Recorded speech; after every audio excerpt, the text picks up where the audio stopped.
Hey there, Sharon Horne-Ellstrom here. Welcome to day 2641 of What You Up To Now. Today we're talking about the life framework, relationships, and the life framework interactions with relationships. Remember this graphic? I like to share this every month because it really demonstrates. I had a discussion with one of my coaching clients once, and we were talking about this and how the different areas interact with one another. And this is what we ended up with at the end of the conversation with respect to how they're all interconnected, right? Everything in life is interconnected. As soon as we figure that out and we start to look at and analyze the different areas of the life framework, physical, mental, emotional, spiritual, financial, relationships, contribution, communication, and confidence, we start to see patterns and things that we can be, once we become aware of them, we can decide, is this something I want to keep doing because it's serving me? Or is this something that I did in the past, or I thought in the past, or I believed in the past about relationships that is mind-blowing because it no longer serves me? It's actually holding me back from what I'm trying to create in my life, my relationships, my business, etc. So what I do for this area, and I want to show you how I do it a little bit differently for each area. I'm sharing the same topics in the Supersize Your Business group. This is my Supersize Your Business group notebook, and this is my journal for the Be a Better You annual challenge. And I just list, okay, we're working on relationships this month. Here's the other 9 areas.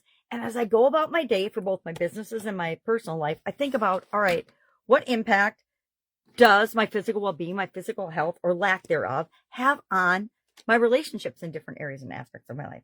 What level of emotion or mental well-being, mindset, mental health and well-being, emotional health and well-being, spiritual wealth and health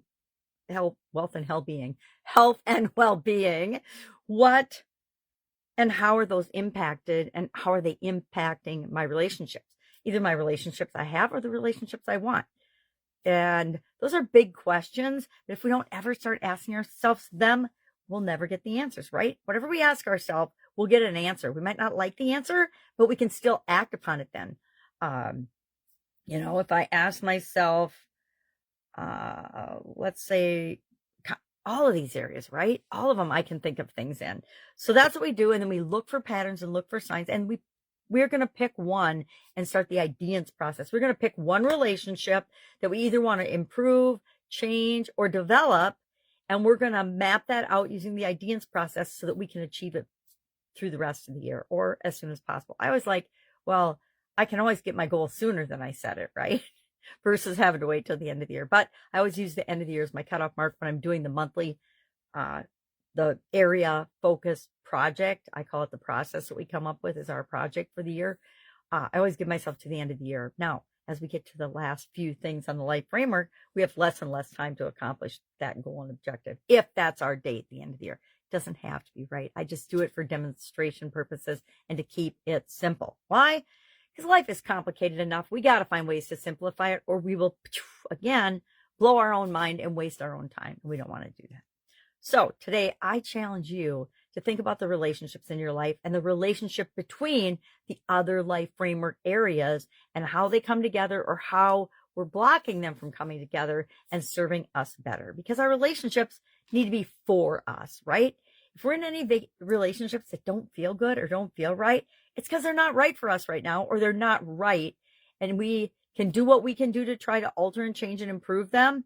But remember, we can only do what we can do. We can't make the other person or the other entity do anything that they don't want to. And so I think once we come to terms with that, realizing that everybody gets to be themselves, it makes us feel better about our relationships. It also makes us show up better in our relationships, because we know we can always do more, be more, give more, and put more positive out into the world. And that's what we'll get back. Might not be from the person you think, might not be from the group you think, might not be from the business that you think, but eventually it all works out. All right. Any questions? Hit me up. Otherwise, have an awesome day, and I'll, of course, be with you tomorrow.